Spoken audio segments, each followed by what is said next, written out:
Making good on his promises, Rush Limbaugh touting President Trump's budget plan as just another promise kept. Take a listen.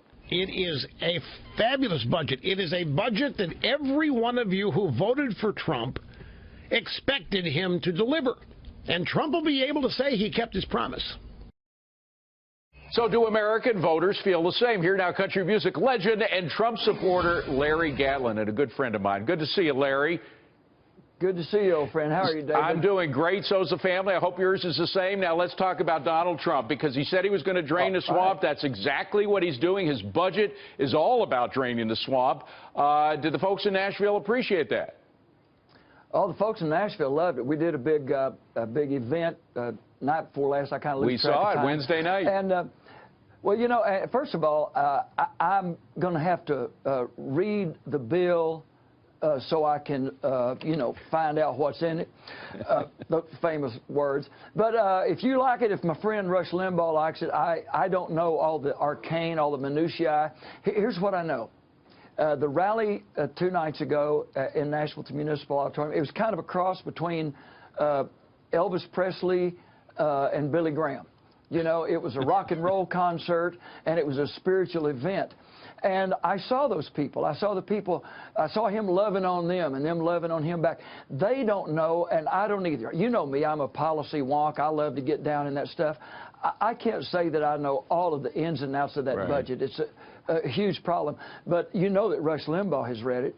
He likes it. I saw our mutual friend Doc Laffer, I think it was yesterday, maybe with He's Mr. another Vaughn, resident of Nashville, Tennessee. Yeah, another Nashvilleian.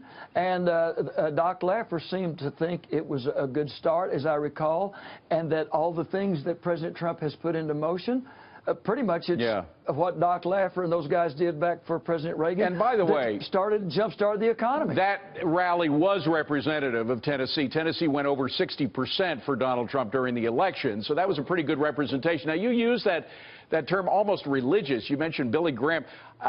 Is there something that is more than political going on here? Is there a kind of a I don't know, a spiritual connection to Trump? And might those kind of connections very often when they're in politicians are misplaced? Does that concern you? Well, you know, I'm a Christian. You know, you and I have talked about that before. And Christians we're not called knowers. We're called believers. Okay? We believe.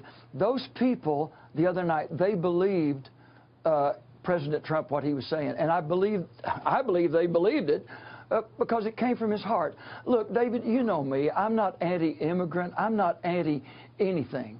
But well, I am anti some stuff, but I'm surely not anti-immigrant. Here's, you know that part on the Statue of Liberty, give me your tired, your poor, your huddled masses yearning to breathe free. I don't think we ought to take a hammer and chip that off. I don't believe that's what we ought to do. I think we might ought to take the American flag and drape it over it for a little while. Because guess what, my old friend? We've got huddled masses.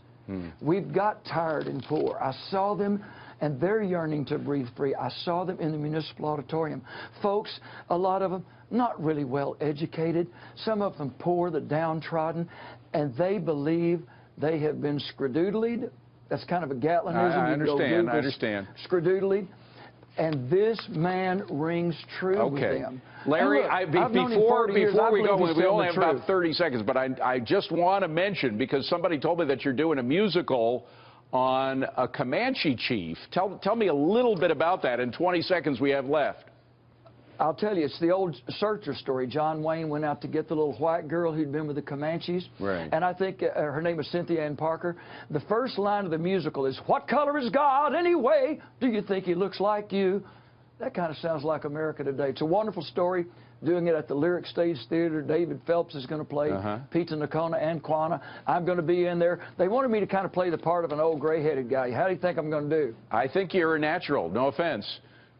I'm all with you. Thanks, pal. All right. Larry Gatlin, great to see you. Good luck with the musical. Thanks a lot for coming in. Appreciate it.